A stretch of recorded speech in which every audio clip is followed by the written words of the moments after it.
मैं महेश विश्वकर्मा, केमिस्ट्री प्रवक्ता, सरस्वती ज्ञान मंदिर इंटर कॉलेज जालौन।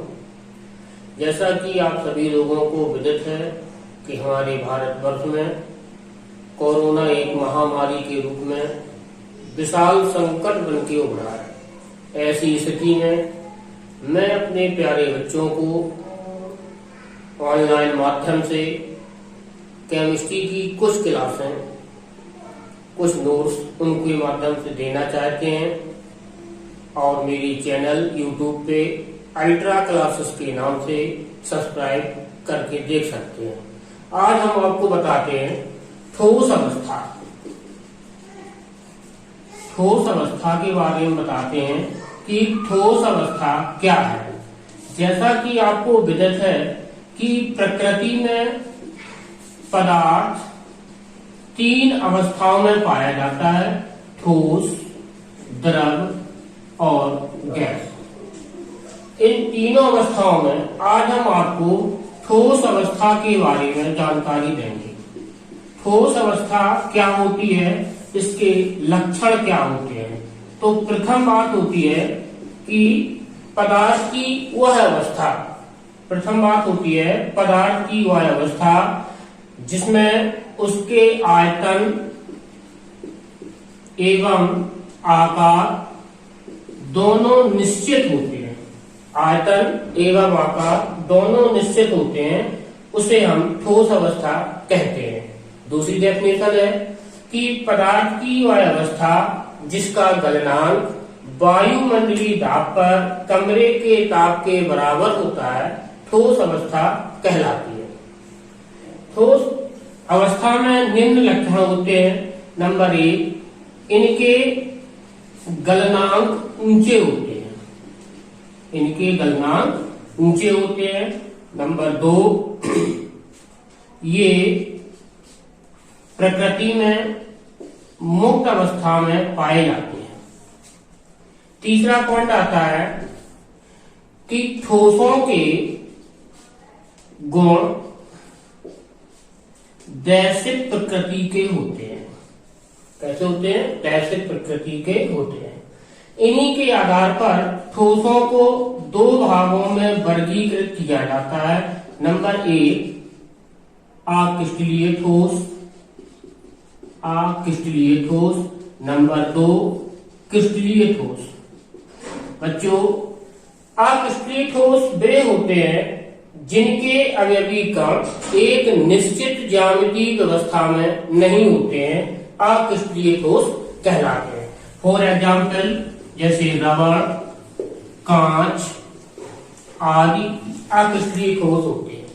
क्रिस्टलीय ठोस वे ठोस होते हैं जिनके अवयवी कणों की एक निश्चित ज्यामितीय व्यवस्था होती है, उन्हें हम क्रिस्टलीय ठोस कहते हैं। जैसे ग्रेफाइट, हीरा आदि। अब बात करते हैं क्रिस्टलीय ठोसों के प्रकार कि क्रिस्टलीय ठोस कितने प्रकार के होते हैं, कितने टाइप के होते हैं। ठीक है, तो क्रिस्टलीय ठोसों को कई प्रकार से विभाजित किया गया है, जिसमें नंबर 1 है आणविक ठोस। नंबर 1 है क्रिस्टलीय में आणविक ठोस। ये क्या होते हैं? ऐसे ठोस जिनके अवयवी कण अणुओं से मिलकर बने होते हैं, आणविक ठोस कहलाते हैं। इनको पुनः दो भागों में विभाजित किया जाता है।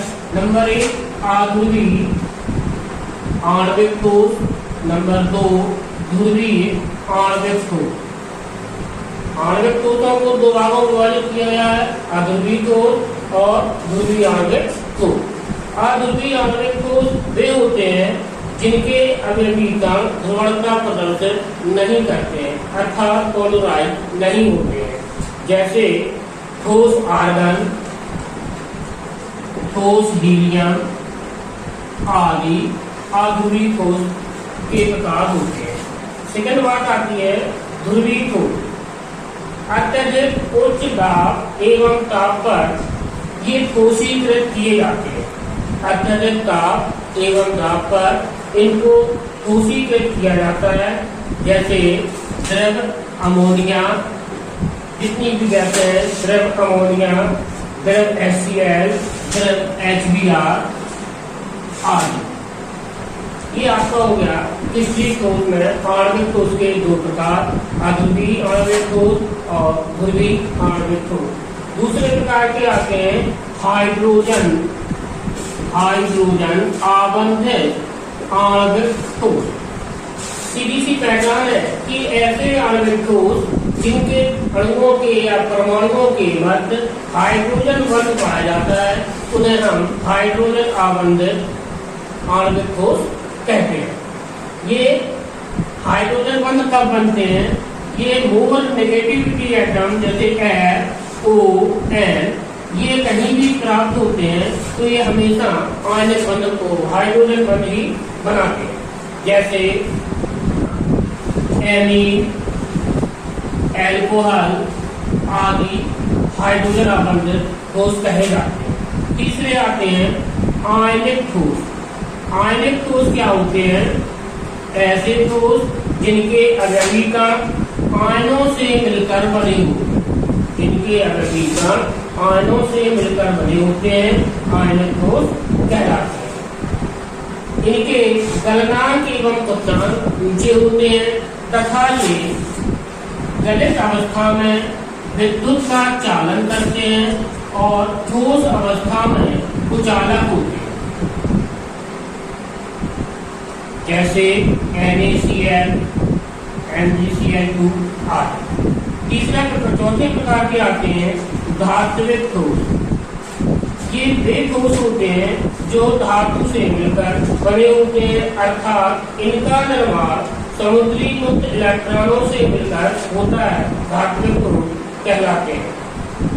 जैसे मैग्नीशियम, सोडियम, Fe आदि धात्विक ठोस। इसके बाद आते हैं आपके सहसंयोजी ठोस। ये वे ठोस होते हैं जो एक दूसरे परमाणुओं के साथ सहसंयोजी आबंध द्वारा जुड़े रहते हैं, सहसंयोजी बंध कहलाते हैं। जैसे हीरा, सिलिकॉन आदि सहसंयोजी ठोस के अंतर्गत आते हैं।